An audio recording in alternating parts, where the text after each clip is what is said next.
Good morning. Welcome back to the second hour of Lovebabz Lovetalk. I'm Babs Rolls Ivy. And it's lovely to have Enroue back in studio. Hello. Good morning, good morning, good morning. How are you? I'm good. It is lovely to be here at home in the studio with you. Thank you. Thank you. Summer is fastly leaving us. And And the fall is, fall is gloriously welcoming us. I think so, Enroue. I think it's like gently rolling in and just like, hello, everybody. So Mhm. I love the fall. So, I love the fall too, Enroue. I actually like all the seasons. But the older I get, my bones are like, girl. I get it. I get it. I get it. I get it. I had a So, um I had a friend so I went to the second college I went to was in Vermont, which can be cold. And there was a friend of mine who was from LA, and my senior year, we were just outside talking. Yeah, it wasn't like in the throes of winter, but it was cold. It was in the cold season.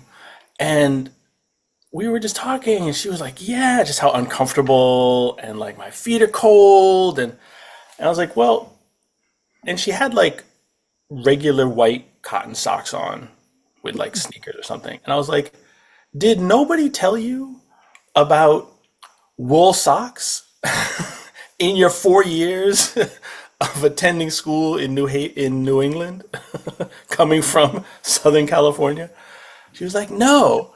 Like, oh, you need those, right? So if you have the warmth, encouraging clothing, yes, it's bearable. It's more than it's bearable. it can be pleasant.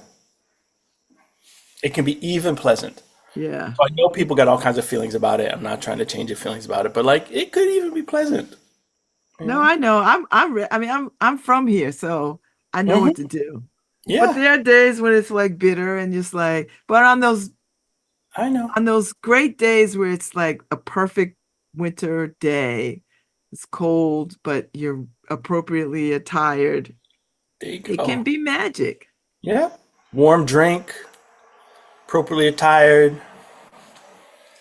The beauty, the beauty of creation is still there, Yes. just waiting for us, saying hello. Yes. Yes. That's my plug for fall and even the I'm winter. here for it. Let's get on with our prayer because I know people welcome this prayer part, the component. Yes. Yeah. Love Yeah. that when you do that. I love it too, so it centers me. So All right. For those listening, get as comfortable as you can, even if you're driving. Don't close your eyes if you're driving, though. Obviously. And so we're just going to take a moment and honor our ancestors with this chant where we pay homage to our male lineage, our female lineage, and to all of our ancestors for the blessings, for the gifts, for the ashe that they have left for us. And we're telling our ancestors that ashe that they have left for us, we're using it today. So that's what this chant is. It's in Yoruba. And if you know the chant, because you've been listening all these days and all of these wonderful times we get together, feel free to hum along or sing along or rock along with it. Iba ba ba to fun wa she o. Iba ba ba to fun wa she. Iba ba ba to fun wa she o. Iba ba ba to fun wa she. Ashe te fuan lan lo yo. Iba ba ba to fun wa she. Ìbà yeye tó fún wa ṣe o. Ìbà yeye tó fún wa ṣe. Ìbà yeye tó fún wa ṣe o. Ìbá yeye tó fún wa ṣe, àṣetè fún wa là ń lò yìí o. Ìbá yeye tó fún wa ṣe. Ìbá egungun tó fún wa ṣe o. Ìbá egungun tó fún wa ṣe. Ìbá egungun tó fún wa ṣe o. Ìbá egungun tó fún wa ṣe. Àṣetè fún wa là ń lò yìí o. Ìbá egungun tó fún wa ṣe. Ìbá egungun tó fún wa ṣe. Ìbá egungun tó fún wa ṣe. Ìbá egungun tó fún wa ṣe. Ashe. Ashe, amen. Hello, Enroue. What are we talking about today? Hello, Babs. And we can talk about all kinds of things because the world is a little upside down still, but all right. Yeah, I mean, I think that, there can be particulars of the world being upside down. But I think it's also important to remember, for marginalized folks, right, the world is always upside down. Oh. These are the circumstances in which we find ourselves existing today, right? Yeah.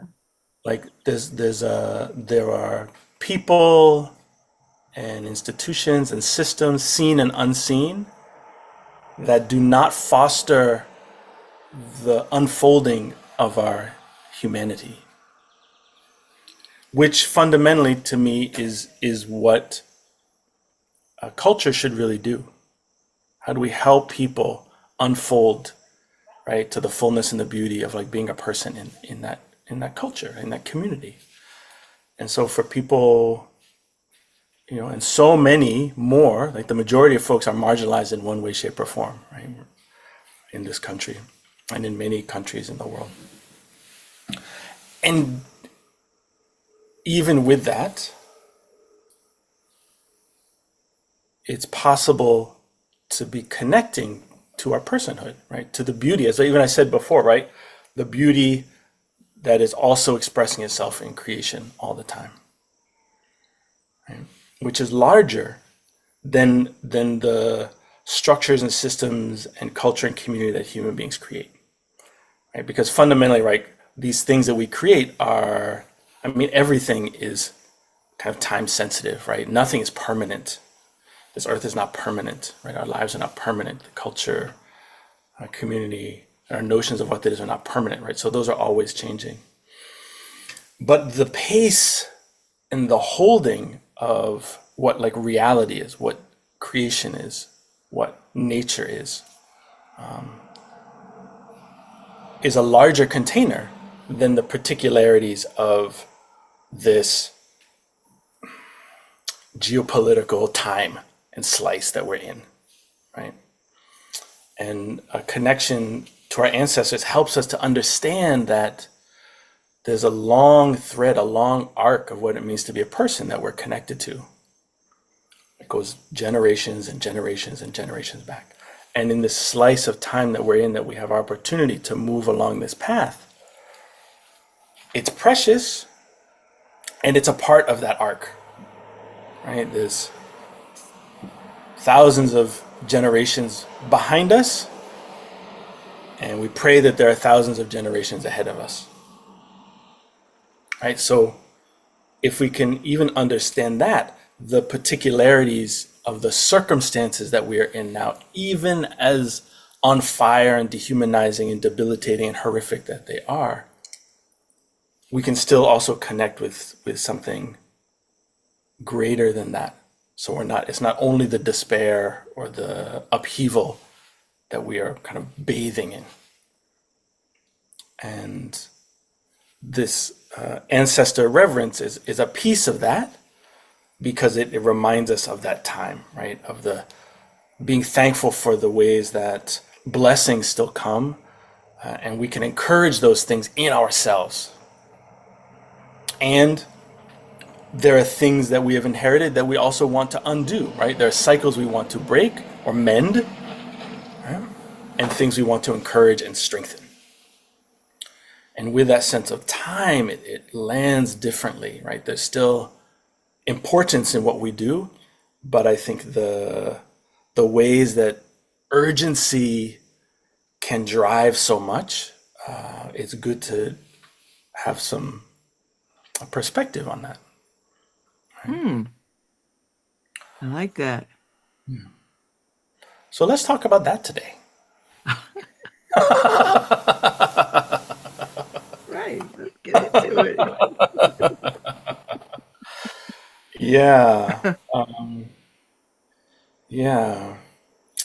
Because if we don't find those things, if we don't have practices, right, that connect us to a different sense of wholeness and personhood, then all we're left with is the practices of a culture that, again, marginalizes us, dehumanizes us.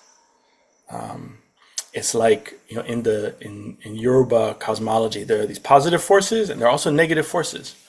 And these negative forces, their purpose is to just undo the good that we're trying to do as human beings.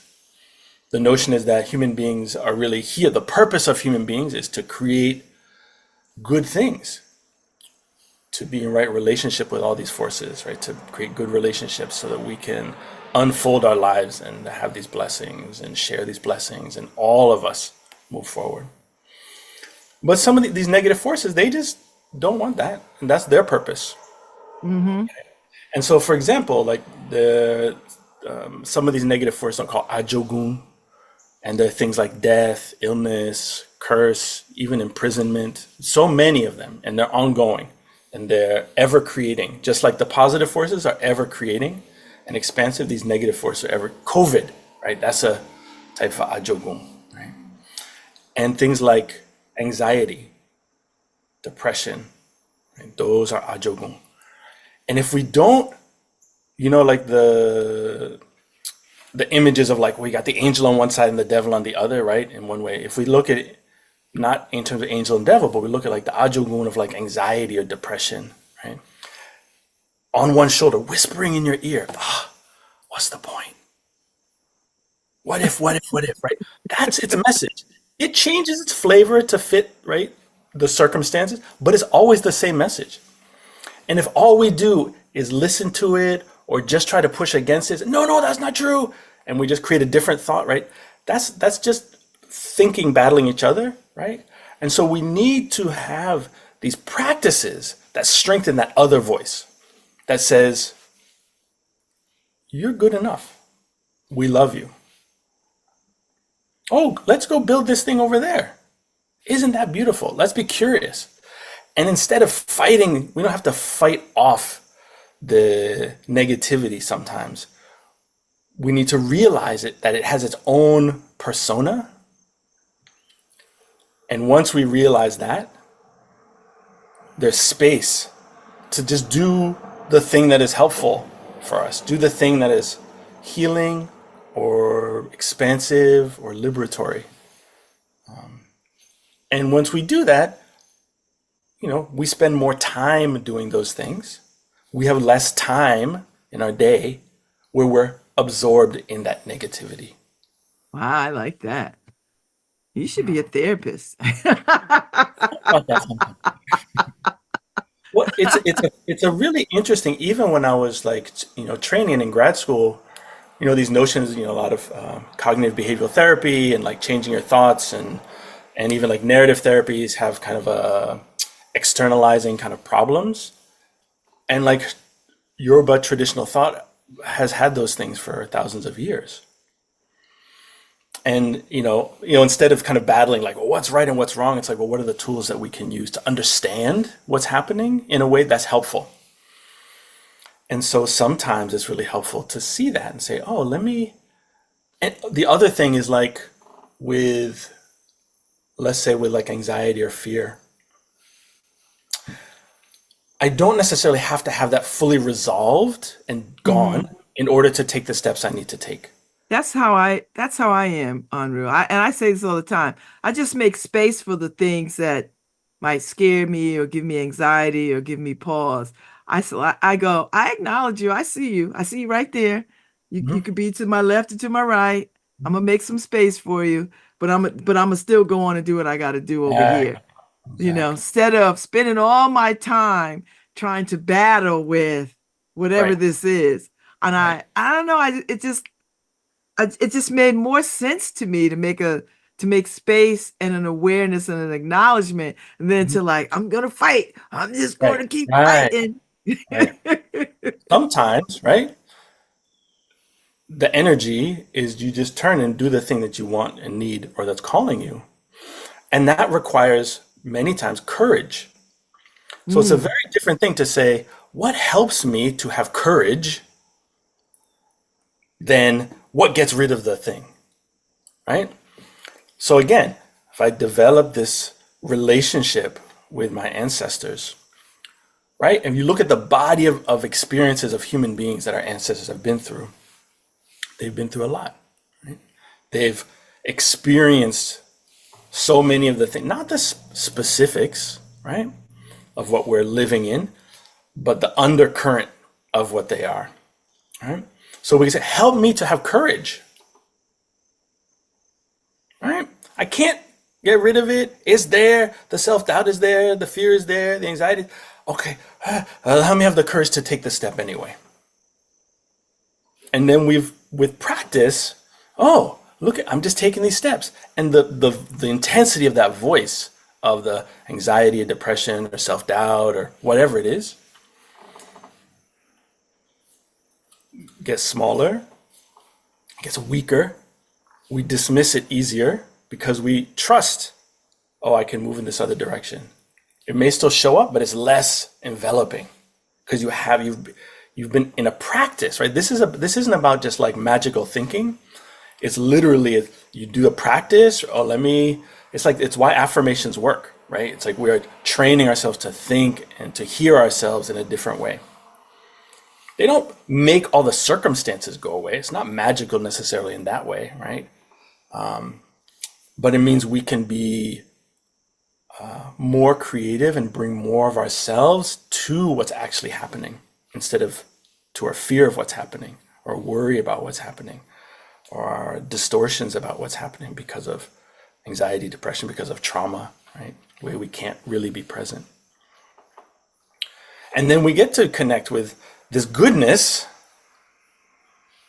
and then we can creatively deal with the challenges differently, right? These circumstances that dehumanize us, the systems that do so, the people that do so, in big ways and small ways, right? And we have a little bit more agency, we have a little bit more capacity. We don't take certain things so personal. It's like if you imagine like the most triggering thing somebody could say to you, right? It's usually a certain type of person saying that thing, right? And if you then say, oh, what if like a 2-year-old or a 3-year-old said that same thing, those same words to me? Most people would say, oh, that wouldn't bother me. Right? That's not triggering in the same way. Oh, well, what if it was like, so if it was somebody my age, like, oh, if a teenager said that to me, well, yeah, I don't like it, but it's not like triggering. And as it gets closer to my age, it may feel a little bit more active. And then as it gets older, right, an elderly person, it doesn't bother me, right? And so that tells us it's not the words, it's the associations that we put with that person. Oh, that mm. person has the authority, right, to say I'm not worth something or that I'm this or that. But like a 3-year-old, they don't have the authority to do that, right? So we choose. We're choosing who we're giving the authority to, right?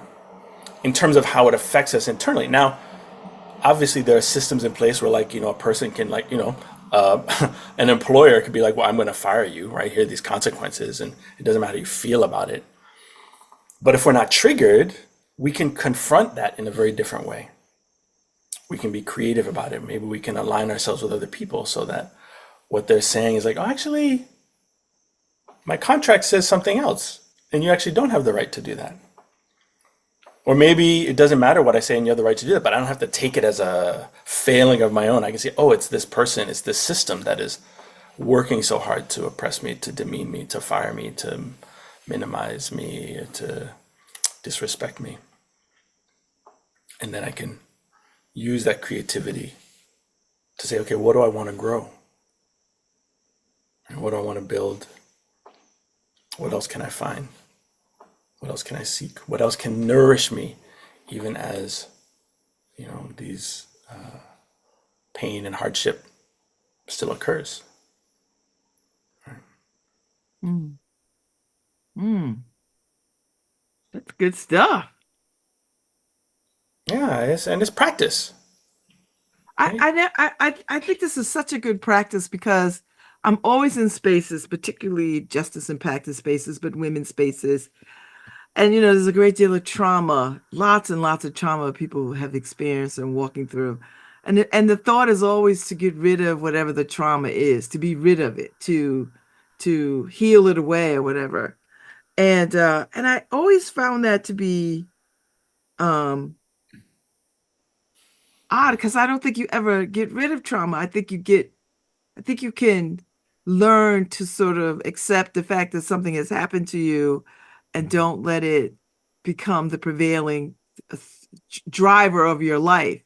Mm-hmm. But I never hear that in therapeutic settings. Mm-hmm. I always That's hear unfortunate. something else, and I'm like, the trauma is never. People keep chasing this. I'm just gonna try to drive it out or get rid of it. I'm like, Right. wow, that's a. I don't know if you could win that battle. Right. Well, so the way that I would often talk about trauma with people is number one, talk about it like a physical thing. So number one, so if you imagine you have these two injuries on your knees, really bad, and one of them you get in, clean it up, right? Open the wound, stitch the wound, clean the wound, all the thing, which is uncomfortable, right? It's not, if you ever get like a big scrape with like pieces of rock and stuff in it and twigs, right? Cleaning it out is painful, right? And then let's say you do that and you're like, it really hurt. And you get to the second and you're like, that was too uncomfortable. I'm not going to do that. I'm just going to leave it. It'll be fine, right? And then you wait. Years later, that first knee that you treated, it's got the scars, right? You know you did the damage, but it doesn't hurt anymore.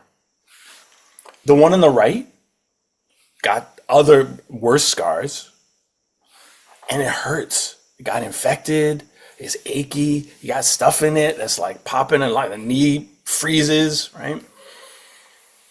And so that's trauma. Trauma is not just, so this is where like PTSD, right? It's like you have the trauma of the event, but the impact is what's happening later. So that other knee that you never treated is now causing you pain in the present. Something that happened in the past is causing pain. I can't use it the way I want. I shift my weight, pain shoots through my body, and the other knee is okay, right? And so the difference is that so now you have a choice. Now, I want to go and like fix this other knee. And then maybe I have to have this whole other procedure, which is like really painful and uncomfortable. And the recovery is painful and a lot more than had I just done it in the first place. But the goal then is so that after the new recovery from the healing is going to be okay and will no longer hurt.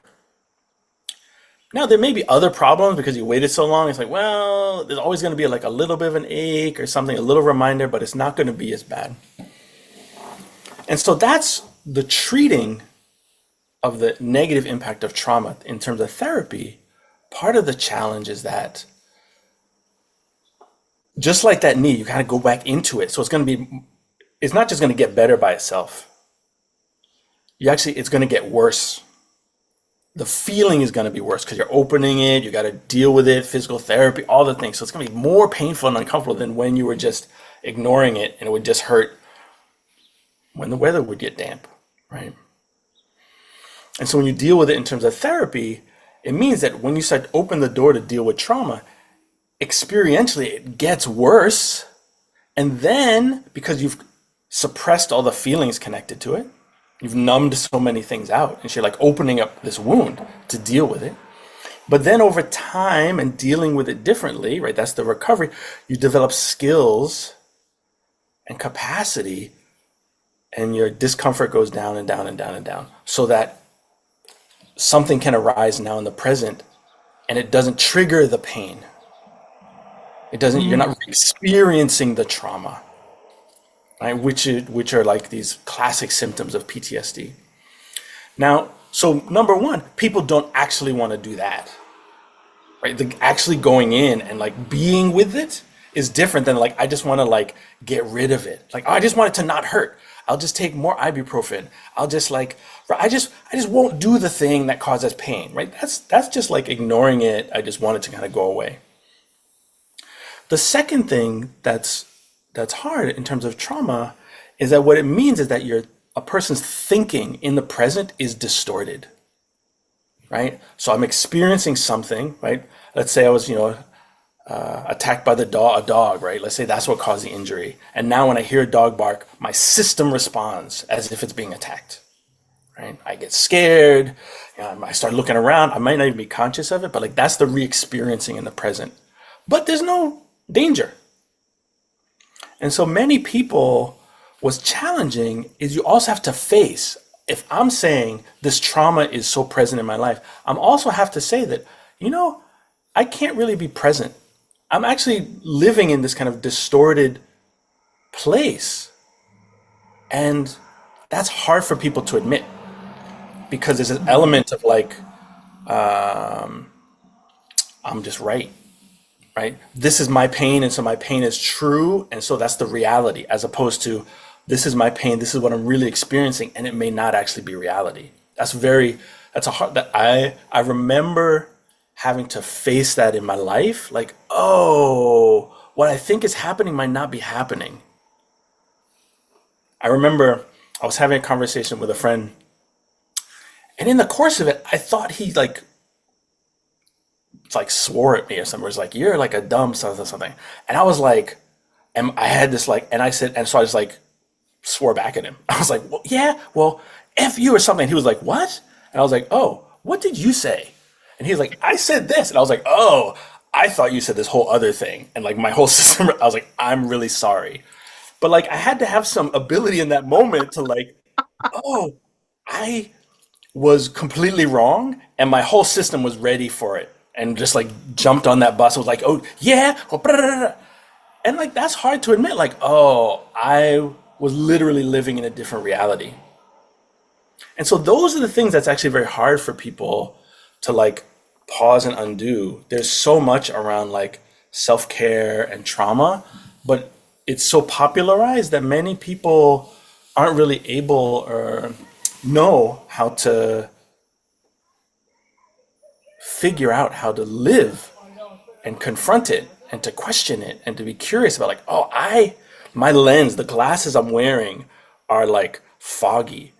And so I'm living in this world where I have to do things in a certain way and I have to push harder because I don't see that it's actually the door is open. Right? And that's hard. That takes practice and that takes support and being able to even admit that like, oh, maybe if I want to be able to run like I want to run and be freer, which is what I want, I have to like treat myself with some care, which means I have to look at this pain and be with it differently and address it differently and get close to it so that I can help to resolve it so it doesn't impair my present. Right? And that's this, again, this piece of courage, right? Oh, I have all this anxiety. I used to have this awful anxiety, didn't want to go outside. I was like, oh my God, all these stories are happening. And I was like, so I need to go to the store. And my anxious thoughts are like still there and ramped up. So, okay, I'm gonna go. But instead of just like gritting my teeth through it all, I would also pay attention to what is the reality of what I'm experiencing. Oh, as I'm out there, are people really saying or doing the things that I'm afraid that they're saying and doing? When I get back home, oh, that was actually okay. The awful things that I thought were going to happen, that felt like they were going to happen. I might not even have the actual story that felt like they were going to happen, didn't happen. Maybe this anxiety that I'm listening to so hard is not actually telling me the truth. So Hmm. I then have to find a different way of, like, that's healthy doubting myself, doubting that voice. And so, oh, what can I do to replace it? What is the other supportive voice presence? What helps me to have courage to open that door and step outside, even when it's like right? And so these are if we so that, like, externalizing, oh, like, so anxiety is telling me this thing. Let me notice that. Oh, so anxiety is saying, so what's another voice that I could listen to that helps me to live the way that I actually want to live? And that might be, oh, face the pain so that you can feel what's going on, so you can actually address it and heal it so you can be free. Not so you can just live in the pain, not so you can live in a healing, perpetual, never ending healing process, but so that you can be freer. Thank you. That's a good lesson on courage, I think. Yeah. Courage as the underlying Yeah. component of this whole conversation, courage. Yeah. Yeah. Thank you. Thank you, Enroue Ben. will be back, and I whoever has been doing the effects over him has been cute. Like, so that means, I think that means they like what you're saying, right? Like thumbs It up, would be funny, right? celebration, Celebration. fireworks. I Yeah. was like, that was pretty. I was like watching. I was like, that's kind of cool. I gotta turn that off sometimes. It's a thing on, on my system, which is sometimes it works wonderfully well, and other times, like, oh, that's not appropriate. Here's this horrific thing, fireworks. Mm. I was like, I'm getting a little show here. So everybody, Enroue Yes. will be back. We'll have more dates. He'll be back through the fall. It'll be great, and we look forward to it. Thank you Have for a your wonderful day, time. everybody. Be Enjoy this well. day. Enjoy this last days of summer. I will, and I hope you do too. And thank you, I Harry. will see you soon. Thank you, Harry.